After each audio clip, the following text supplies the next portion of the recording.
Praise the Lord. பிரியமானவர்களே, உங்கள் யாவருக்கும் இயேசுவின் நாமத்தில் அன்பின் வாழ்த்துக்கள். இந்த நன்னாளுக்காக நாம் தேவனை நன்றியோடு ஸ்தோத்தரிப்போம். இன்றைக்கும் தியானிக்க போகிற வார்த்தை எஸ்தர் 2:17.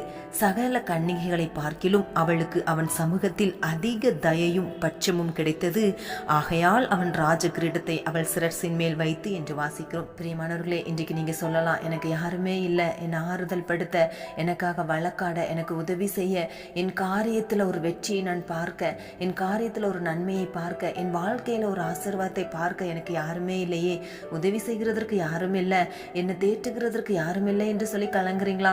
இன்றைக்கு இந்த வசனத்தின் வண்ணமாய் உங்களை நேசிக்க, உங்கள் பட்சத்தில் உங்களுக்கு துணையாய் நிற்க ஒருவர் உண்டு, உங்களை அரவணைக்க ஒருவர் உண்டு, உங்களுக்கு தயவு காட்ட ஒருவர் உண்டு.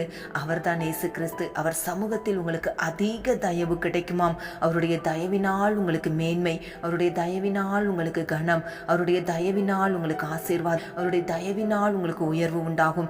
எஸ்தர் ராஜாத்திக்கு கூட அவளுக்கு தகப்பனும் தாயும் இல்லாத ஒரு பெண் தான். ஆனாலும் தன் சிறிய தகப்பனாகிய மொர்தெகாயின் சொற்கேட்டு கீழ்ப்படிந்து வளர்ந்தாள். அவள் அரண்மனைக்குள் போகும் பொழுது ஒரு கடினமான சூழ்நிலை தான். அவள் தன் குல கோத்திரத்தை யாருக்குமே அறிவிக்கவில்லை.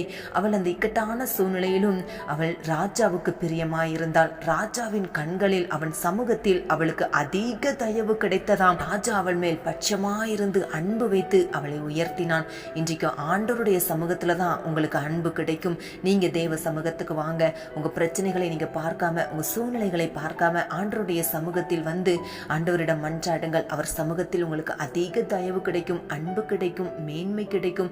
அவர் உங்களை அணைத்துக் கொள்வார், ஆறுதல் படுத்துவார், தேற்றுவார். உங்கள் காரியங்களை தன்மேல் போட்டுக்கொண்டு உங்களுக்காக யாவையும் செய்து முடித்து உங்களுக்கான உயர்வையும் கனத்தையும் மேன்மையும் ஆசீர்வாதத்தையும் கட்டளையிட்டு உங்களை வாழ்ந்திருக்கும்படி, சிறந்திருக்கும்படி, மேன்மையான ஆசீர்வாதத்தோடு வாழும்படி கிருபை செய்வார். எஸ்தரை போல ஆண்டவருடைய வார்த்தைக்கு கீழ்ப்படியணும், எஸ்தரை போல ஜெபிக்கணும், எஸ்தரை போல ஆண்டவருக்கு பிரியமாய் வாழும் பொழுது உங்களுக்கும் ஆண்டவருடைய கண்களில் அதிக தயவு கிடைத்து மேன்மை உண்டாகும். ஜெபிக்கலாமா?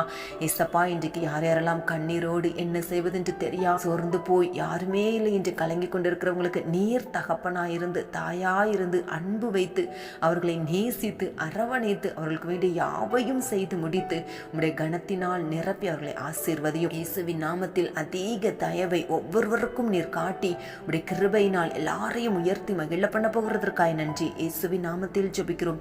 என்னை நோக்கி கூப்பிடு என்றே இன்னல் துன்ப நேரத்திலும் கருத்தாய் விசாரித்து என்றும் கனிவோ